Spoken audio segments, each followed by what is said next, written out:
हिंदुस्तान और हिंदुओं ना जाने कितने दुख दिए हैं, खासकर महाराष्ट्र को, जिनकी तुलना केंद्रीय मंत्री अमित शाह से करके और देवेंद्र फडणवीस को खटमल बताकर की है। उद्धव ठाकरे ने नई सियासी लड़ाई छेड़ दी है। दरअसल राज्य के आगामी विधानसभा चुनावों से पहले पुणे की एक रैली में उद्धव ठाकरे ने गृह मंत्री अमित शाह पर तीखा हमला किया, जिन्होंने बीजेपी पर सरकार बनाने के लिए राजनीतिक दलों को तोड़कर सत्ता जिहाद में लिप्त होने का आरोप लगाया। उद्धव ठाकरे का ये बयान केंद्रीय मंत्री अमित शाह के उस बयान के बाद आया जिसमें उन्होंने उद्धव ठाकरे को औरंगजेब फैन क्लब का प्रमुख बताया था, जिस तंज से ठाकरे काफी भड़के हुए हैं। इस टिप्पणी का जवाब देते हुए ठाकरे ने शाह पर पानीपत की लड़ाई में मराठाओं को नुकसान पहुंचाने वाले अफगान शासक अहमद शाह अब्दाली के राजनीतिक वंशज होने का आरोप लगाया। यही नहीं, उन्होंने अमित शाह को औरंगजेब फैन क्लब का मेंबर और सत्ता जिहादी तक कह दिया है। इसके साथ ही उद्धव ठाकरे ने देवेंद्र फडणवीस को खटमल कहते हुए अंगूठे के नीचे कुचलने की बात भी कही है। ऐसे में सवाल ये है कि क्या इस जुबानी लड़ाई के सहारे ठाकरे जीतेंगे महाराष्ट्र का मैदान? क्या अब तू मैमे पर उतर आई है विपक्षी पार्टियां? और क्या अब महाराष्ट्र की राजनीति में विपक्ष निचले स्तर पर उतर आया है? और जवाब तो चाहिए। मैं आज का सबसे महत्वपूर्ण सवाल यह है, क्यों अपने इस बदले हुए तेवर के सहारे उद्धव ठाकरे आगामी चुनावों में करेंगे अपनी नैया पार? इसी पर चर्चा करेंगे। पैनल में हमारे साथ कुछ मेहमान भी जुड़ेंगे, लेकिन उससे पहले देखिए हमारी ये खास रिपोर्ट। महाराष्ट्र विधानसभा चुनाव से पहले इन दिनों महाराष्ट्र का सियासी पारा चरम पर है, जहां इन दिनों पक्ष और विपक्ष जमकर एक दूसरे पर जुबानी हमले कर रहे हैं। साथ ही महाराष्ट्र की राजनीति में एक बार फिर से अफगान शासक अहमद शाह अब्दाली की एंट्री हो गई है। वहीं नेताओं की इस जुबानी लड़ाई में औरंगजेब फैन बीजेपी पर सरकार बनाने के लिए राजनीतिक दलों को तोड़कर सत्ता जिहाद में लिप्त होने का आरोप लगाया। उद्धव ठाकरे का यह बयान केंद्रीय मंत्री अमित शाह के उस बयान के बाद आया जिसमें उन्होंने उद्धव ठाकरे को औरंगजेब फैन क्लब का प्रमुख बताया था, जिस तंज से ठाकरे काफी भड़के हुए थे। इस टिप्पणी का जवाब देते हुए ठाकरे ने शाह पर पानीपत की लड़ाई में मराठों को हराने वाले अफगान शासक अहमद शाह अब्दाली के राजनीतिक वंशज होने का आरोप लगा दिया। आगे ठाकरे ने शिवसेना और राष्ट्रवादी कांग्रेस पार्टी यानी एनसीपी में विभाजन का हवाला देते हुए और बीजेपी पर पार्टियों को तोड़ने का आरोप लगाते हुए बीजेपी को औरंगजेब फैन क्लब का मेंबर और सत्ता जिहादी तक कह दिया। यही नहीं, बीते शनिवार को एक कार्यक्रम के दौरान उद्धव ठाकरे ने देवेंद्र फडणवीस को खटमल कहते हुए अंगूठे के नीचे कुचलने की बात कही थी, जिस पर पलटवार करते हुए देवेंद्र फडणवीस ने उल्टा उद्धव ठाकरे को औरंगजेब फैन क्लब का मेंबर बताते हुए उनके मानसिक संतुलन पर सवाल खड़ा कर दिया। महाराष्ट्र में जारी सियासी घमासान के बीच पक्ष विपक्ष की इन बयानबाजियों ने महाराष्ट्र की राजनीति को और दिलचस्प बना दिया है, जहां इन दिनों उद्धव ठाकरे अपने कड़े तेवर के साथ बीजेपी पर हमला बोल रहे हैं। ऐसे में उद्धव ठाकरे का यह नया रूप आगामी चुनावों में उनके और उनकी पार्टी के लिए कितना कारगर साबित होता है, ये तो आने वाले समय में ही पता चलेगा। Bureau report, Sudarshan news. तो इन बयानबाजियों के दौर से ये तो स्पष्ट हो रहा है कि महाराष्ट्र का सियासी जंग का मैदान फिलहाल सज चुका है। जिस तरीके से बयान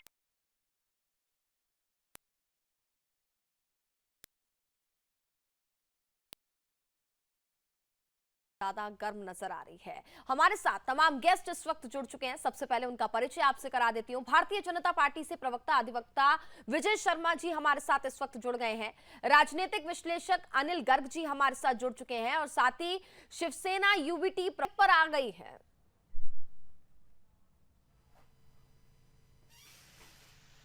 संदीप जी,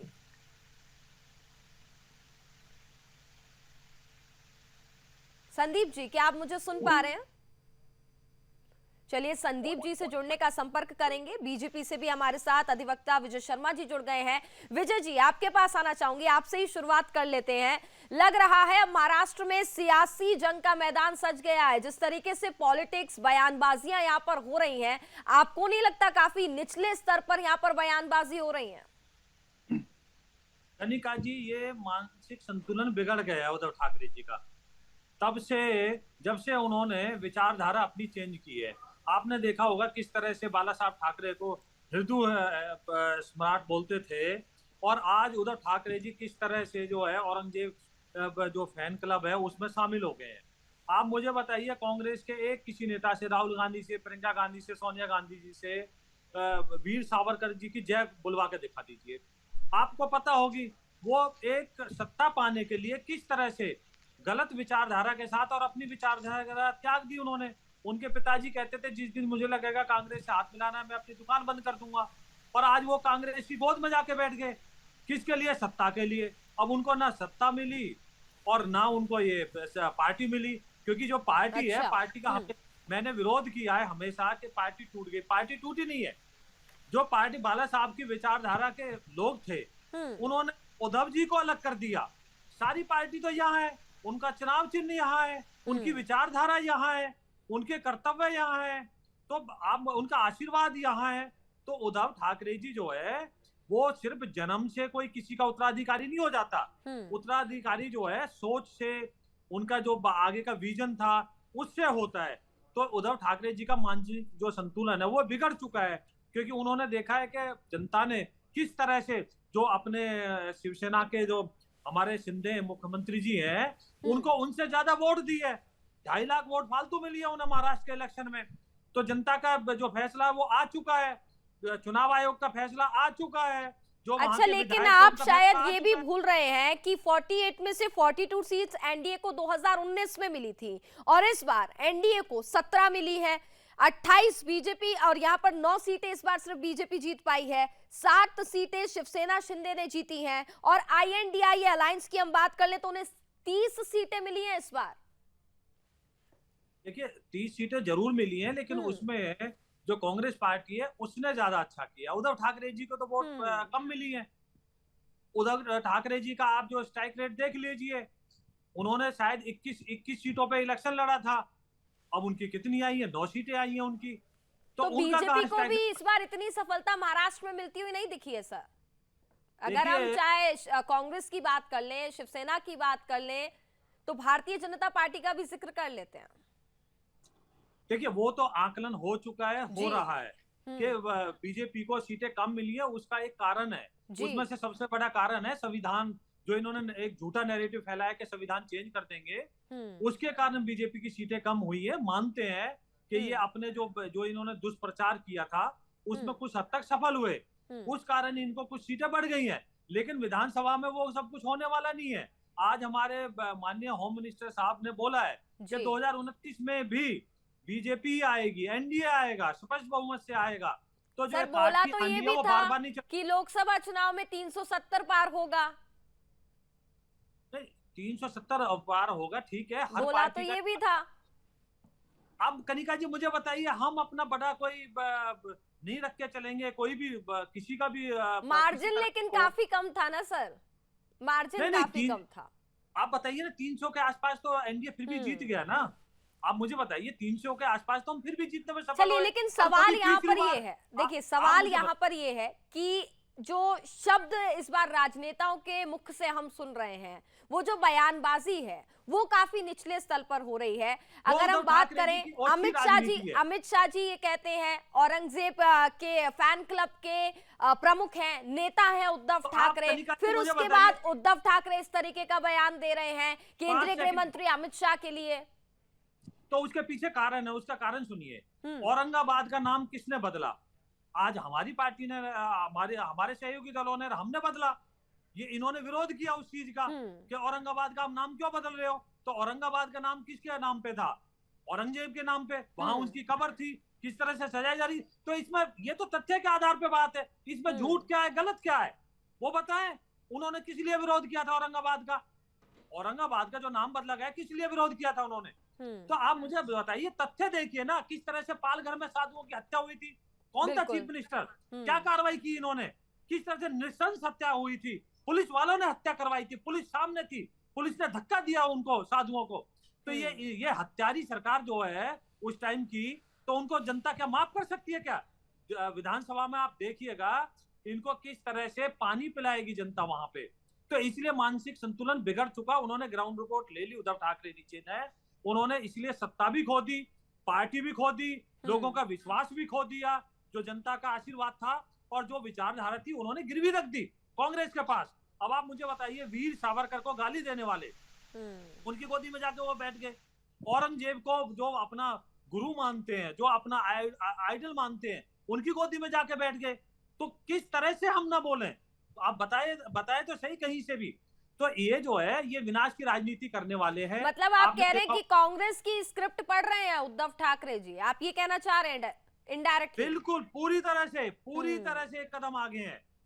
पूरी मतलब कहीं से भी उद्धव ठाकरे जी लगते ही नहीं है कि बाला साहब के विचारों पे वो चलने वाले हैं, उनके नक्शे कदम पे चलने वाले हैं। अगर शिवसेना असली है तो वो शिंदे साहब की है, और वो जनता ने आशीर्वाद दे भी दिया।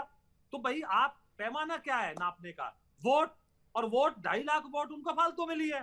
तो आप खुद तय कर सकते हैं। ये तो लोकसभा का था, विधानसभा में आप देखेंगे तो उद्धव ठाकरे जी बिल्कुल घर पे बैठे हुए नजर आएंगे। सारे उनके विधायक छोड़ गए। और ये जब वहां स्प्लिट हुआ था, जब उद्धव ठाकरे जी को छोड़कर सारी शिवसेना अलग हुई थी, तो उन्होंने यही कहा था, हमने उद्धव ठाकरे जी को कई बार समझाया, मनाया, हाथ जोड़े उनके, कि आप इस विचारधारा को मत त्यागिए। बाला साहब ठाकरे की ये विचारधारा नहीं थी। तो आप किस तरह से, वो तो मुसलमानों की अपीजमेंट में लग गए आजकल।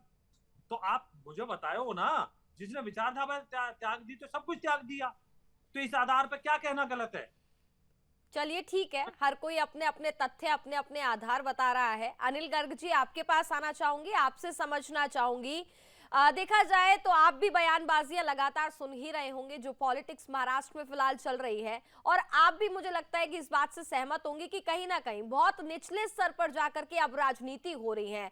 अब्दाली, औरंगजेब जिनको गए हुए जमाने बीत गए हैं, याद तक कोई उनको नहीं करता है, लेकिन महाराष्ट्र की पॉलिटिक्स में अब ऐसा लग रहा है कि जो लड़ाई की जंग है उसमें औरंगजेब और अब्दाली, इनका नाम बहुत महत्वपूर्ण हो गया है। कनिका जी, देखिए, महाराष्ट्र की जनता में 2 तरह की विचारधाराओं की लड़ाई चलती आई है। एक लड़ाई का जो नेतृत्व थे वो बाला साहब करते थे, हिंदुत्व व सनातन की विचारधारा, बिल्कुल, और भारतीय जनता पार्टी उनकी प्रमुख सहयोगी होती थी। और दूसरी चलती थी अपीजमेंट की राजनीति। और अपीजमेंट की राजनीति के जो प्रमुख सूत्रधार होते थे कांग्रेस, और बाद में एनसीपी भी उनके साथ आ गई। तो ये 2 विचारधाराओं की लड़ाई में ही चुनाव होता आया था। पिछले चुनाव के बाद जब एक विचारधारा, जिसको आप सनातन या हिंदुत्व की विचारधारा कहते हैं, जनता ने उसको समर्थन दिया, सरकार बनाने के लिए दोबारा मौका दिया, तो उस विचारधारा को छोड़कर उद्धव जी ने अपनी जिद के कारण, अपनी महत्वाकांक्षा के कारण, और जो शब्द उन्होंने इस्तेमाल किया सत्ता जिहाद, उस सत्ता जिहाद, सही में कहा उन्होंने, सत्ता जिहाद के कारण, सत्ता की लोलुपता के कारण उन्होंने अपनी विचारधारा को छोड़ा, और जो अपीजमेंट की विचारधारा करने वाले लोग थे, जो राजनीतिक पार्टी थी, उनके साथ हाथ मिलाया और मुख्यमंत्री बन गए। तो ये तो स्पष्ट समझ में आता है कि विचारधारा किसने छोड़ी। ठीक है। अब दूसरी बात आती है कि उन्होंने जो भारतीय जनता पार्टी आरोप लगा, ये तो ठीक है, अगर आप भारतीय जनता पार्टी को धोखा देंगे और उसकी पीठ में छुरा घोंपेंगे तो वो भी हाथ में हाथ धरे नहीं बैठेंगे। बिल्कुल। तो उन्होंने भी अपनी कोशिश ही की। तो जो उस विचारधारा को मानने वाले विधायक थे, जो उस विचारधारा के कारण उनको लगता था कि हम जीत के आए हैं और जनता हमें क्या जवाब देगी, जनता को हम क्या बोलेंगे, उन्होंने उस विचारधारा का दामन छाड़ लिया और उस नेता का दामन छोड़ दिया जिसके नाम के साथ वो आगे बढ़े थे। अब वो विचारधारा के साथ आगे बढ़ना है या नेता के नाम के साथ आगे बढ़ना है, ये उन्होंने तय करना था। तो उन्होंने विचारधारा को चुना और वो फिर वापस भारतीय जनता पार्टी के पास आ गए और भारतीय जनता पार्टी के साथ मिलकर सरकार बना ली। सरकार उस समय भी शिवसेना की थी जब उद्धव ठाकरे मुख्यमंत्री थे, सरकार आज भी शिवसेना की है जब शिंदे मुख्यमंत्री है। और एक ही है कि अब ये हिंदुत्व और सनातन की विचारधारा वाली सरकार है, और पहले जो सरकार बनी थी उद्धव ठाकरे के नेतृत्व में, वो अपीजमेंट की राजनीति करने वालों की सरकार थी। अब रही बात आज के चुनाव की, अब देखो कलिका जी, चुनाव में जिस तरह के विश्लेषण का शब्द इस्तेमाल किया जाता है, निसंदेह उससे बचना चाहिए। बिल्कुल। अब ये औरंगजेब के प्रमुख क्यों बोला उन्हें गृह मंत्री जी ने, वो सीधा सीधा है कि औरंगजेब जिस तरह की राजनीति करते थे, जिस तरह से अपीजमेंट करते थे, जिस तरह भेदभाव करते थे, इनकी सरकार ने वैसा कुछ किया, इनको लगता है सरकार प्रमुख होने के कारण ये उस फैन क्लब के प्रमुख हो गए। अब जवाब तो इनको कुछ देना ही था, लेकिन मुझे समझ में आता है उद्धव साहब अगर पूर्व मुख्यमंत्री को खटमल बताते हैं तो ये कौन सी अच्छी बात है। बिल्कुल। लेकिन ठीक है, राजनीति में उनको लगता है कि शायद मैं कुछ बड़ा शब्द बोलूंगा, कुछ ऐसा शब्द बोलूंगा जो मीडिया में सुर्खियां बने। क्या पता मीडिया में मेरे को सुर्खियां मिलने के कारण मेरी लोकप्रियता बढ़ जाए और मेरे को कुछ वोटों का इजाफा हो। हालांकि मैं ऐसा नहीं मानता। बिल्कुल बदनाम लेकिन होना से लेकिन नाम अनिल होगा, जी इतना काफी लगता नहीं नहीं है कि इन बयानों से भारतीय जनता पार्टी, केंद्रीय गृह मंत्री अमित शाह या फिर उद्धव ठाकरे को कोई फायदा होता हुआ नजर आएगा। लगता नहीं है जिस तरीके के बयान वो दे रहे हैं औरंगजेब और अब्दाली। हाँ कनिका जी, मैं यही कह रहा हूँ जी इनको लगता है अपनी बात में वजन लाने के लिए शायद हम कुछ इस तरह के शब्दों का प्रयोग करेंगे तो हमारी बात में वजन ज्यादा आएगा और शायद लोग हमें ज्यादा सुनेंगे और हमारे पोल में पड़ेंगे। बिल्कुल। लेकिन मैं मानता हूँ होता उल्टा ही है। अगर उद्धव ठाकरे पूर्व मुख्यमंत्री अपने सहयोगी देवेंद्र फडणवीस को खटमल बताएंगे तो ये कौन सी अच्छी बात कर रहे हैं। बिल्कुल। तो अगर बदले में उनको मानसिक दिवालियापन, मानसिक संतुलन खोने वाली बात सुननी पड़ेगी तो ये एक अदले का बदला ही हुआ ना। तो इसमें स्वस्थ राजनीति तो कहीं कुछ हुई नहीं जी। तो मेरा कहना है जनता इस तरह के राजनीतिकों को क्या बोलेगी। तो मुझे लगता है अगर उनको कुछ कहना और सुनना ही है तो अपनी बात कहें, अपनी बात। अभी मैं विजय जी को सुन रहा था जी। अब जो आज की सरकार है वो वीर सावरकर को मानती है, उसको महिमा मंडित करती है। उद्धव ठाकरे की जो सरकार थी वो वीर सावरकर के खिलाफ, जो चाहते हुए भी मैं मानता हूं कि शिवसेना, उद्धव ठाकरे की जो सरकार थी उसके अंदर शिवसेना के जो विधायक थे वो तो वीर सावरकर के भक्त थे, लेकिन उनकी मजबूरी थी जो उनके साथियों वो वीर सावरकर के घोर विरोधी थे।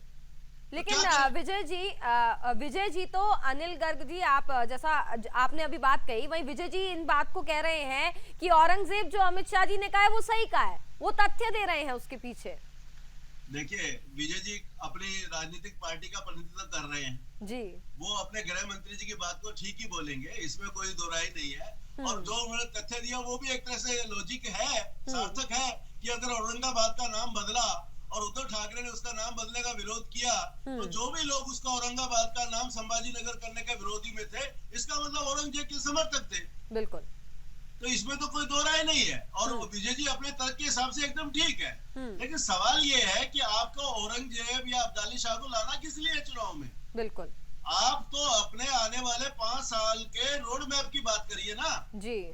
देखिए मैं ये मान के चलता हूँ आज की जो मौजूदा सिंध सरकार है पिछले समय में उसने क्या कुछ किया और आने वाले समय में क्या कुछ करना चाहते हैं महाराष्ट्र के लिए, इस पे बात करें। ऐसे ही उद्धव ठाकरे और उनकी जो महाविकास आघाड़ी है उसने छोटे से कार्यकाल में क्या कुछ किया और क्या उनके मन में बताए। देखिए दिक्कत कहाँ है कनिका जी, अभी जो लोकसभा के चुनाव हुए महाविकास आघाड़ी को सफलता जो मिली है वो उसकी उम्मीद से ज्यादा मिली है। बिल्कुल। और वो जो उम्मीद से ज्यादा सफलता किसी को मिलती है ना तो थोड़ा पचाने में समय लगता है और मुश्किल भी होती है जी। तो उद्धव ठाकरे को लगता है कि अब शायद मैं जो भी कह दूंगा, जो भी कर दूंगा और जनता उस पर आंख मूंद करके विश्वास करेगी और मोहर लगाएगी, ऐसा नहीं है। देखिए जनता बड़ी सयानी है, बड़ी समझदार है, उसको मालूम है किसको कब कहाँ कैसे सबक सिखाना है, किसको सर पे बिठाना है, किसको नीचे डाल देना है। आने वाले चुनाव में महाराष्ट्र की जनता ने यह तय करना है कि महाराष्ट्र की जनता को आगे बढ़ाने में कौन सी विचारधारा आगे लेके जाएगी। बिल्कुल। 2019 में उसने सनातन और हिंदुत्व की विचारधारा को समर्थन दिया था और देवेंद्र फडणवीस को मुख्यमंत्री के रूप में चयन किया था। ये ठीक है कि राजनीतिक मजबूरियां, राजनीतिक कंपल्सन और राजनीतिक हेरा फेरी और जिसको आप सत्ता जिहाद कह रही है, सत्ता जिहाद के चलते वो मुख्यमंत्री नहीं बने और ये पूरा आपने देखना पड़ा। लेकिन अब 2024 में उनका फिर मौका है। बिल्कुल। अगर जनता फिर चाहती है कि देवेंद्र फडणवीस को मुख्यमंत्री बनाना है तो फिर जनता उस तरफ जाएगी, क्योंकि अब तो पुराने विधायकों का काम तो खत्म हो जाएगा। रही बात की शिवसेना कौन सी असली है कौन सी नकली है, इलेक्शन कमीशन ने तय किया है, लेकिन अब जनता तय करेगी कौन सा शिवसेना असली है, क्योंकि शिवसेना असली वही है जो सनातन और हिंदुत्व की विचारधारा के साथ खड़ी होगी। अगर उद्धव जी महाविकास आघाड़ी के साथ जाएंगे तो उसकी असली सिलसिला मानने की गलती महाराष्ट्र की जनता नहीं करेगी, मुझे ऐसा लगता है। बिल्कुल। विजय जी, अनिल जी को भी आपने सुना और मेरा भी सवाल देखिए यही था कि औरंगजेब और अब्दाली को आखिरकार इस बीच लाना ही क्यों है। सवाल यहाँ पर ये हो रहा है कि आप महाराष्ट्र के चुनाव की जब यहाँ पर बात हो रही है तो महाराष्ट्र के रोड मैप पर बात होनी चाहिए, आने वाले 5 सालों में क्या बदलाव होंगे, क्या रोड मैप होगा, लेकिन इसका जिक्र कहीं नहीं हो रहा है। देखिए कनिका जी अभी इलेक्शन में तो थोड़ा टाइम है, लेकिन इलेक्शन में थोड़ा टाइम है, तब तक औरंगजेब और अब्दाली कर लेते हैं, उसके बाद मुद्दों पर बात करेंगे। नहीं नहीं नहीं, मुद्दों पे नहीं, मैं आपको बताना चाहता हूँ, अगर किसी की विषैली विचारधारा है, अगर कोई किसी तरह के जिसने जो आक्रांता है उसकी अपीजमेंट का कोई काम करता है, आपने देखा होगा किस तरह से औरंगजेब की वहां उसके कब्र के ऊपर लाइटें लगाई जा रही थी, ओवैसी जी की पार्टी आ रही थी, ओवैसी जी की पार्टी ओवैसी जी के खिलाफ जो किस तरह से कांग्रेस ने अपना उम्मीदवार नहीं उतारा, किस तरह से वहां अपीजमेंट की राजनीति हो रही है, बॉम्बे में भ्रष्टाचार की हो रही है। उद्धव ठाकरे किसके नाम पे जीत के आए थे? मोदी जी के नाम पे। और चोरी धोखा देके किसके साथ सरकार बना ली? आप मुझे बताइए। जो उनकी जो उसको पसंद करते हैं औरंगजेब को जो महान बताते हैं, तो आप बताइए ना, तो कौन हुआ औरंगजेब? औरंगजेब फैन का मतलब क्या हुआ था? जो औरंगजेब को पसंद करता है, उनके मेंबर। हमने कब कहा है कि आप उनके वंशज हो? हमने तो ये कहा भाई जो फैन क्लब है उसके आप एक मेंबर हो। तो ये मैं कहीं से भी गलत नहीं कह रहा, मेरे पास तथ्य है। तथ्य अब मैं चुनौती देता हूँ, आप मुझे बताइए गलत पता है। अगर हम नाम औरंगजेब फैन क्लब के नेता है उद्धव ठाकरे। अमित शाह जी ने ये बयान दिया था पुणे में 21 जुलाई को, और ये बिल्कुल 100% सही दिया था। अब आप मुझे बताइए, संजय राउत मेंबर नेता दोनों अलग हो जाता है। नहीं नेता है वो। हाँ। कनिका की सुनिए, अब आप मेंबर से पलटे, अब आप नेता पर आए। सर वो कोई बात नहीं, नेता मेंबर हुआ कि। अब मैं दूसरी बात बताता हूँ, संजय राउत जी का बयान उठा के देखिए, तो फिर वो नेता माने जाएंगे ना। जी महाविकास अघाड़ी सरकार के प्रमुख के रूप में, मुख्यमंत्री के रूप में अगर उद्धव ठाकरे हैं तो फिर वो मेंबर थोड़ी रहेंगे, वो तो फिर नेता ही रहेंगे ना। जी अब संजय राउत जी का देखिए, जब राम मंदिर के प्राण प्रतिष्ठा की समय आया तो वहां संजय राउत ने किस तरह से भ्रम फैलाया, किस तरह से लोगों को जो तीर्थयात्री थे उनको रोकने का काम किया कि वहां ट्रेन में बॉम्ब ब्लास्ट होगा, बीजेपी दंगा कराना चाहती है। ये क्या है? जो शिव सैनिक प्राउड समझते थे कि भाई हमने विवादित ढांचा गिराने का काम किया है, आज उनका एक नेता लोगों को रोकने का काम करता है। शर्म आनी चाहिए, धिक्कार आनी चाहिए। सरकार में बने रहने के लिए, सत्ता पाने के लिए आप इतने नीचे गिर जाओगे, तो आप उनकी आत्मा भी रो रही होगी, बाला साहब की भी, कि मैं किस तरह के ये परपंचीय नीचे में सत्ता पाने के लिए कर रहे हैं। चलिए तो देखिए, सत्ता पाने के लिए विजय जी तो बयानबाजियां तो तमाम अलग अलग राजनेताओं की तरफ से अलग अलग दी जा रही है, लेकिन देखना ये होगा कि महाराष्ट्र की जनता किसको चुनेगी। आगे भी हम चर्चा जारी रखेंगे। फिलहाल वक्त एक छोटे से ब्रेक का, फौरन हाजिर होते हैं।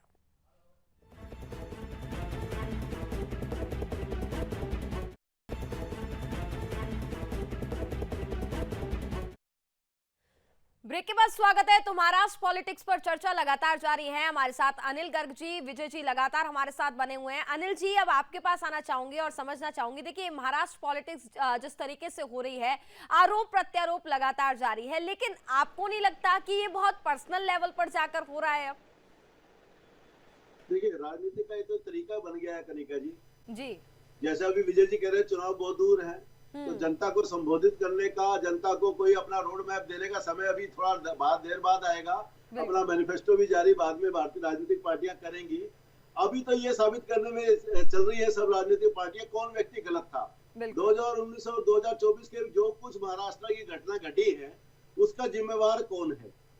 अगर आप मुझसे पूछेंगी तो मेरा ये मानना है, क्योंकि मैं उस समय भी राजनीतिक विश्लेषण करते हुए कहा था कि ये जो 2.5 साल का जो फार्मूला उद्धव जी कह रहे हैं कि ऐसा कुछ हुआ था, अगर ऐसा कुछ फार्मूला हुआ भी होता तो बीजेपी ने जो आज कुछ किया उसमें तो उसको नुकसान ही हुआ है। वो तो 2.5 साल छोड़ो, पूरे 5 साल उन्होंने शिवसेना को दे दिए। तो फिर ऐसा सिर्फ भारतीय जनता पार्टी क्यों करती अगर ऐसा कुछ हुआ होता? अगर दूसरी बात, अगर बीजेपी को दगाई देना था तो 2.5 साल पहले देवेंद्र फडणवीस मुख्यमंत्री बनते और बाद में शिवसेना को बाय बाय टाटा टाटा कर देते, कौन उनको रोक लेता? तो मेरा कहना है इसमें कहीं ना कहीं जो अगर सत्ता जिहाद का शिकार हुआ है, सत्ता जिहाद को लाने में काफी आगे बढ़ा है, वो कहीं ना कहीं शिवसेना के जो उस समय प्रमुख उद्धव ठाकरे थे यूनाइटेड शिवसेना के, उनसे ही हुआ है। उनकी सत्ता लोलुपता को हवा देने का काम फिर विपक्षी पार्टियों ने किया।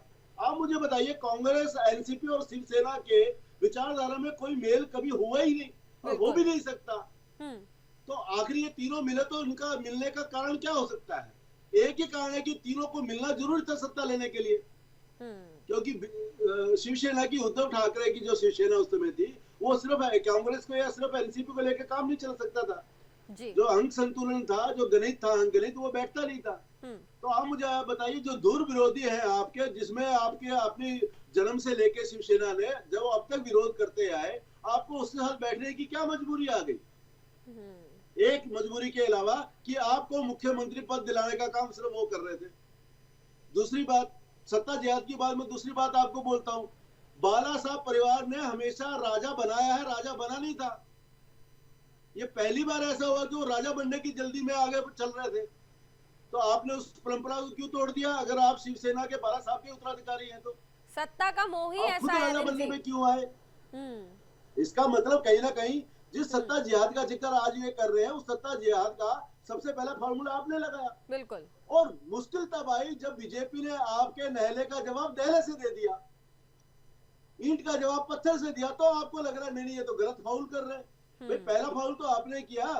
अगर आप किसी को साथ, कनिका जी, आप कोई एक आदमी किसी के साथ बदतमीजी करता है, गाली देता है, और बदले में आपको कुछ सुनने को मिलता है, तो पहले वाली गलती मानी जाएगी कि बाद वाले की, जवाब देने वाले की? अगर आप किसी को बदतमीजी से बोलेंगे तो आप कैसे उम्मीद कर सकते हैं सामने वाला आपसे प्यार से बात करेगा? जी। अगर आपने बीजेपी को धोखा दिया तो आप बीजेपी से क्या उम्मीद करेंगे कि वो अपने आप को बनाए रखने के लिए कुछ और ना करे? तो मैं इसलिए बीजेपी को दोषारोपण नहीं करूंगा कि बीजेपी ने तो वो किया क्योंकि बीजेपी को सत्ता में रहने के लिए मैंडेट मिला था, और बीजेपी अभी तक भी शिवसेना के पीछे खड़ी है पूरे 5 साल से। तो इससे ज्यादा बीजेपी और क्या कर सकती है? जिस बीजेपी को मुख्यमंत्री का अधिकार मिलना था, सत्ता चलाने का अधिकार दिया जनता ने, वो अपने गठबंधन का धर्म निभाते हुए शिवसेना के पीछे खड़ी है, और फिर भी आप उसको सत्ता जिहादी बता रहे हैं। और जी। उनका सहयोगी बनने का काम मिला था, आप विपक्षी पार्टी बिल्कुल बिल्कुल अनिल जी, देखिए विजय सब जी नहीं चल आप सकती, पूरा जनता सब देखती सटीक, है। जी बिल्कुल विजय जी, पूरा सटीक विश्लेषण आपने सुना। और अनिल जी ये भी बात कह रहे हैं कि पहले अगर आप किसी के साथ बदतमीजी से बात करेंगे तो बदले में रिस्पेक्ट की उम्मीद कैसे कर सकते हैं? जी देखिए कनिका जी, बदतमीजी वाली बात तो देखो एक अलग हुई, लेकिन आप मुझे बताइए, जनता ने जो वोट दिया था वो मोदी जी के नाम पे दिया था। ठीक है। 2019 में भी और विधानसभा में भी। और उसके बाद में ये गोदी में जाके बैठ के उस राहुल गांधी की, जो राहुल गांधी वीर सावरकर जी के लिए गाली निकालते हैं। तो सर अगर हम ये, तो भारतीय जनता पार्टी पर भी फिर सवाल खड़ा हो जाता है, जो अन्य पार्टी के नेताओं को भ्रष्ट बताते थे आज वो भारतीय जनता पार्टी में है। ये सवाल तो फिर दोनों जगह लाजमी हो जाता है ना। कनिका जी देखिए, भ्रष्टाचार और विचारधारा में फर्क है। विचारधारा पहले हम भ्रष्ट बता देते हैं, फिर हम उनको अपनी पार्टी में शामिल कर लेते हैं, फिर वो भ्रष्ट नहीं होते हैं सर? नहीं, वो भी क्लियर कर दिया अमित शाह जी ने अभी पीछे कि शरद पवार मुखिया थे उस टाइम एनसीपी के, वो जांच अभी बंद नहीं हुई। तो आप मुझे बताइए, शिंदे जी के खिलाफ, पार्टी के खिलाफ कौन सी किसी तरह के आरोप है? कोई आरोप नहीं है। तो ऐसा ये बात नहीं है, बात अब विचारधारा की चल रही है। आपने विचारधारा की बात की है, तो विचारधारा में आपको पता ही है, पूरे पब्लिक डोमेन में था कि ये हिंदू सम्राट कहे जाते थे बाला साहब ठाकरे।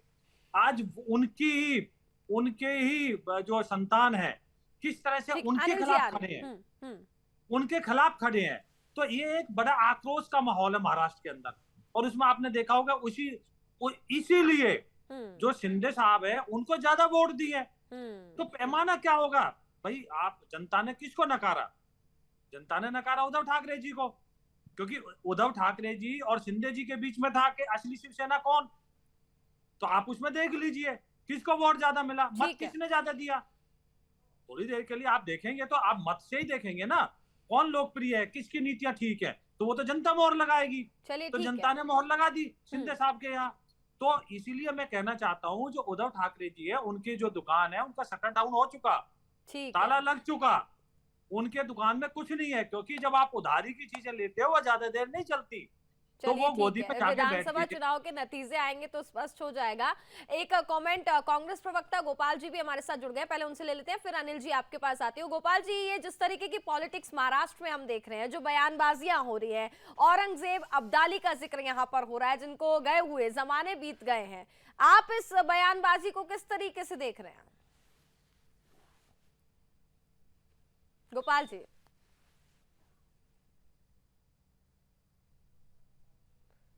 आप अनम्यूट कीजिए। गोपाल जी,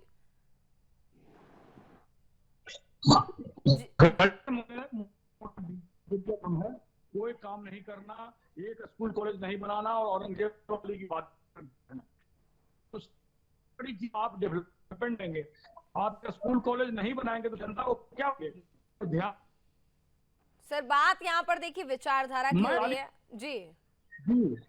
मैं आपको बोल रहा हूं कि जो अमित शाह हैं, वो जो आज उनके रहते हुए बद्रीनाथ का सोना लूट लिया गया, तो औरंगजेब का काम तो वो खुद कर रहे हैं, गृह मंत्री कर रहे हैं। मैं तो ओपन बोल रहा हूँ। शंकराचार्य ने बोला कि आपने जांच तक नहीं बैठाई, तो किसने चुराया वहां का विजय जी सेना? सुन लीजिए, उत्तराखंड में आपकी सरकार है, विजय जी सुन सीएम लीजिए, धामी की सरकार है। इनकी कोई आवाज अब्दाली ब्रेक हो कह रही रहा है मैं तो सुन नहीं कोई पा रहा। औरंगजेब कह रहा है। दूसरी बात आपको बता देता हूँ, उड़ीसा में इनकी सरकार बनी, सबसे पहला काम इन्होंने क्या किया, वहां जगन्नाथपुरी का खजाना निकाल के ले गए। कहाँ ले गए, क्या होगा, क्या उसका रिकॉर्ड है? रिकॉर्ड उन्होंने पब्लिक किया है क्या? कितना ऑर्नामेंट था, क्या कितने खजाने थे? तो इस तरह के काम जो है चलिए ठीक ये है, बीजेपी के लोग करते हैं, क्योंकि उन्होंने स्कूल कॉलेज नहीं बनाया, नवोदय विद्यालय नहीं, IIT नहीं बनाया, तो बताएंगे क्या जनता को? और सबसे खुशी की बात है कि महाराष्ट्र ऐसे डेवलप स्टेट ने बीजेपी को किक आउट किया 2024 के इलेक्शन में। किक आउट उसको कहते हैं, ठीक बीजेपी है। को किक। बीजेपी को किक आउट कर दिया है विजय जी, गोपाल जी कह रहे हैं। जी, नाम बदलने से आपको वोट नहीं मिल जाएगा। नाम शरद बदलने पवार से जो वोट है, भी वो नहीं इंडिया मिल गठबंधन जाएगा। के साथ है। उद्धव ठाकरे जी जो है वो इंडिया गठबंधन के साथ है। आप नाम लिख दीजिए ना, अपने दीवार पर व्हाइट हाउस लिख दीजिएगा, तो आप अमेरिका के राष्ट्रपति हो जाइएगा क्या? किस तरह की बेवकूफी भरी बातें कर रहे हैं ये लोग? कुछ नहीं किया इन्होंने देश राज्य के लिए। ठीक है, एक महीने में 20 सैनिक शहीद हुए हैं। आपको दया चाहिए सैनिक परिवार के परिवारों के प्रति। ठीक है, एक ठीक है गोपाल जी, विजय जी से जवाब ले लेते हैं। विजय जी, कांग्रेस प्रवक्ता की पहली वाली बात नहीं सुन पाया मैं, उसकी सोमनाथ इसकी अपना पुरी मंदिर की तो मैं सुन पाया, उड़ीसा वाले की। पहली बात इन्होंने क्या बोली थी? औरंगजेब भी बता रहे हैं अमित शाह जी को। मैं तो बता रहा हूँ कि बद्रीनाथ का सोना, केदारनाथ का सोना चुरा लिया गया, केदारनाथ का सोना चुरा लिया गया, बीजेपी की सरकार में जांच तो नहीं बैठाई गई। अब मैं इनको कांग्रेस प्रवक्ता को जवाब देना चाहता हूँ। आ रही अनिल जी, आ रही। चलिए ठीक है, समय थोड़ा कम बचा है। विजय जी आपकी बात को सुन लेती हूँ। अब आप सुनिए, जहां अपना उड़ीसा वाले मंदिर की आप बात कर रहे हो, वहां सारे CCTV लगे हुए थे। हमने मैनिफेस्टो में लिखा हुआ था कि कोई माल चोरी तो नहीं हो गया, तो हमने चोरी की बात बोली थी कि वहां चोरी नहीं होगा, हम वहां पहरा बैठाएंगे। भैया सुनिए, चोर मचाए शोर, आप चोरों को चोर ही नजर आते हैं, चोर पार्टी को चोर ही नजर आते हैं, तो इसलिए आप ऐसी बात मत कीजिए। जहां तक बात है केदारनाथ की, तो आप मुझे बताइए कौन सा खोला है, कोई तथ्य के आधार पे बात कीजिए। अब आप आ जाइए, आप बात करते हो कि आपने स्कूल कॉलेज कितने खोले। अब आपको मैं बता देता हूँ, आपके 55 साल के हिसाब भी दे देता हूँ और अपना भी। आपने एम्स कितने खोले? 1। अब कितने AIIMS? 22। Vijay ji school college पे बाद में बात कर लेंगे, अभी समय है महाराष्ट्र के चुनाव में। तो अब अभी हम औरंगजेब और अब्दाली पर ही रह लेते हैं।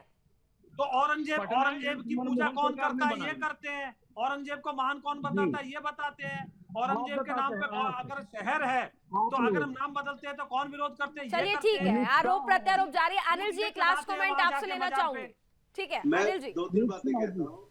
अभी जो कांग्रेस के साथी ने जगन्नाथ के मंदिर के खजाने की चर्चा की, मुझे लगता है बहुत ही हास्यास्पद है। भारतीय जनता पार्टी ने खजाना को सबके सामने लेके आएंगे, इस मंदिर के सारे द्वार खोल देंगे, उसकी मरम्मत कराएंगे, इसके आधार पर चुनाव लड़ा और जनता ने मैंडेट भी इसीलिए दिया कि आप वहां पे लुका छुपी का खेल बंद कराइए।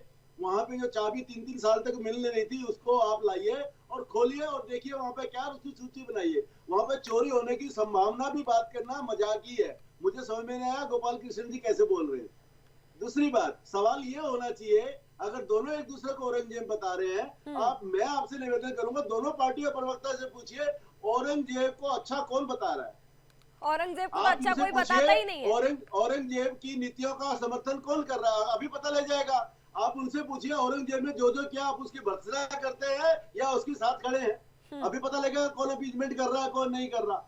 तीसरा सवाल जो आपने विजय जी से पूछा था भ्रष्टाचार के बारे में, देखो ये सवाल का जवाब मैंने कई बार देखा है कि आप भारतीय जनता पार्टी के नेताओं से पूछते ही हो। जी। लेकिन एक मजेदार चीज और है इसमें जी कि जब भारतीय जनता पार्टी ने या तो अजित पवार को या हेमंत विश्वास को या दूसरे नेताओं को भ्रष्टाचारी बता रहे थे, उसी समय विपक्षी नेता कह रहे थे ये दूध के दूल्हे हैं, इन्होंने कोई भ्रष्टाचार नहीं किया और भारतीय जनता पार्टी सिर्फ इन्हें फंसाने के लिए बोल रही है। और आज रिवर्स हो गया है, भारतीय जनता पार्टी में वो शामिल हो गए, भारतीय जनता पार्टी कहती है केस चल रहा है और वो उनको भ्रष्टाचारी बताने पे चले हुए हैं। तो पहले तय तो करो, आपने भी पहले क्या बोला था?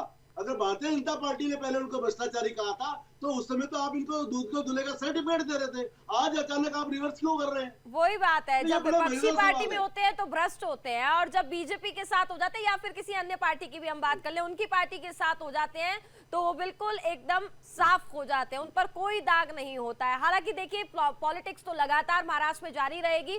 फिलहाल आप सभी का बहुत बहुत धन्यवाद हमारे साथ जुड़ने के लिए चर्चा में। तो वहीं महाराष्ट्र पॉलिटिक्स में अगर हम बात करें तो जिस तरीके से सियासी मैदान जो है वो पूरी तरीके से अब सज गया है, लेकिन जो बयानबाजियों का दौर है वो काफी निचले स्तर पर देखने को मिल रहा है। दोनों ही पार्टियां अगर हम बात करें तो अपनी अपनी तरफ से तमाम दावे ठोक रही हैं, लेकिन महाराष्ट्र विधानसभा चुनाव में देखना होगा कि आखिरकार जनता किसको चुनती है। इसी के साथ फिलहाल जवाब तो चाहिए, मैं बस इतना ही। आप देखते रहिए सुदर्शन।